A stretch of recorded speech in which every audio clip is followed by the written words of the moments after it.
Kepolisian daerah Aceh memeriksa 4 oknum polisi Polres Bener Meriah yang diduga terlibat penganiayaan yang menyebabkan seorang tahanan meninggal dunia. Kabid Humas Polda Aceh Kombes Pol Winardi mengatakan, 4 penyidik Satreskrim Polres Bener Meriah itu telah diamankan di Mapolda Aceh untuk proses penyelidikan lebih lanjut.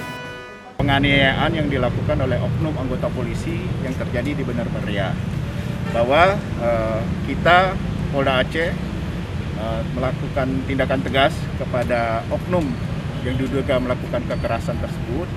Kita sudah menurunkan tim dari Propam untuk melakukan penyelidikan, dan kepada keempat oknum tersebut perintah Bapak Kapolda sudah jelas, kita amankan mereka berempat itu ke Polda Aceh. Kemudian kita demosi yang bersangkutan, kita copot jabatan bersangkutan dari penyidik untuk kemudian kita lakukan pemeriksaan secara intensif di Polda. Sebelumnya Saifullah, 46 tahun, meninggal dunia usai ditangkap terkait kasus dugaan penadahan. Warga Kecamatan Tanah Jambu Aye, Aceh Utara itu diduga telah dianiaya oknum Polres Bener Meriah hingga akhirnya tewas pada Jumat 3 Desember lalu.